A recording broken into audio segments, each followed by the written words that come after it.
हैदराबाद में सरकारी विप आदि श्रीनिवास ने फीस रिम्बर्समेंट के मामले पर बीजेपी को सख्त तनकीद का निशाना बनाया।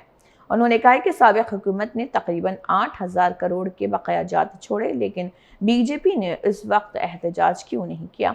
आदि श्रीनिवास ने कहा कि मौजूदा हुकूमत फीस रिम्बर्समेंट के हर साल तकरीबन 2,300 करोड़ मुख्तस करने की मनसूबाबंदी कर रही और नए तालीमी साल से रकम ग्रीन चैनल के जरिए बराह रास्त तलबा के अकाउंट्स में मुंतकिल की जाएगी।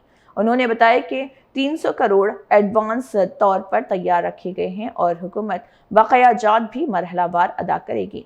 आदि श्रीनिवास ने बीजेपी और तलबा के मसाइल पर सियासत करने का इल्ज़ाम लगाते हुए कहा कि हुकूमत तालीम के शोबे में इस्लाहात, इंटीग्रेटेड रेसिडेंशियल स्कूल्स और वेलफेयर हॉस्टल्स में सहूलियात की बेहतरी पर तवज्जो दे रही। విద్యార్థుల గురించి మాట్లాడే నైతిక అర్హత బీజేపీ నేతలకు లేదు.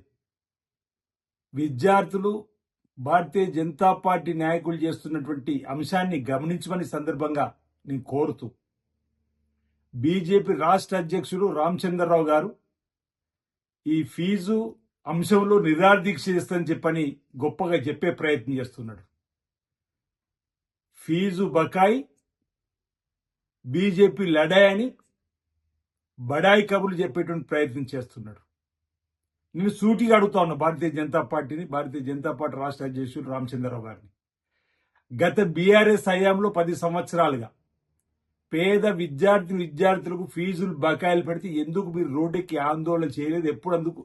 అప్పుడు మీరు నిరాదీక్ష చేసేటువంటి కార్యక్రమాలు తీసుకోలేదు. అంటే బీజేపీ బీఆర్ఎస్ మీ బంధం ఒకటైనటువంటి సందర్భంలో ఆ ప్రభుత్వ హయాంలో పేరుకుపోయినటువంటి పేద విద్యార్థుల బకాయిలపైన ఎందుకు నోరు విప్పలేదు ఆ రోజుల్లో అని చెప్పని, 10 సంవత్సరాలు విద్యార్థుల పక్షాన్ని నిలబడలేదని చెప్పని ప్రశ్నకు సూటిగా సమాధానం చెప్పని కోరుతా ఉన్నాం. గత ప్రభుత్వ హయాంలో ఈ పేరుకుపోయినటువంటి విద్యార్థుల ఫీజు రీయింబర్స్మెంట్ సుమారు 7,000 కోట్ల నుంచి 8,000 కోట్ల వరకు ఆ బకాయిలు కూడా తీర్చే ప్రయత్నం చేసే క్రమంలో ఈ ప్రభుత్వం వచ్చిన తర్వాత కూడా విద్యార్థులకు ఫీజులు రియంబర్స్మెంట్ రూపంలో ఇచ్చేటువంటి దానికి గ్రీన్ ఛానల్లో పెట్టాలని చెప్పిన ఒక ఆలోచన తీసుకునే క్రమంలో ముందుకు పోతూ ప్రతి ఏటా సుమారు 2,300 కోట్లు అవసరమవుతున్నటువంటి సందర్భంలో ఇప్పటికే 300 కోట్లు బ్యాంకుల్లో జమ చేసి మరో 2,000 కోట్లను కూడా ఇచ్చి నేరుగా విద్యార్థుల ఖాతాల్లోకి వెళ్లే విధంగా చేసేటువంటి ప్రయత్నం గౌరవ ముఖ్యమంత్రి రేవంత్ రెడ్డి గారు చేస్తున్న సందర్భం రాష్ట్ర హైకోర్టు కూడా ఈ అంశాన్ని కూడా చెప్పడం జరిగింది.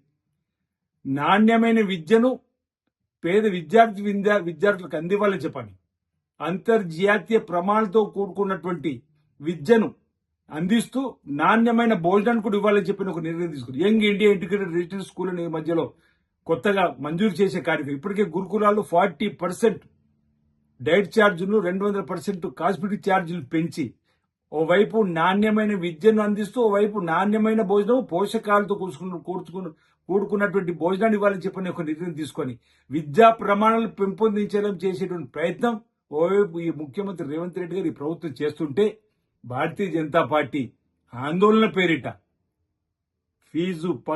ఫీజు బకాయి బీజేపీ లడాయని ఆ పార్టీ నేతలు బడాయి కబుర్లు చెప్తున్నారు.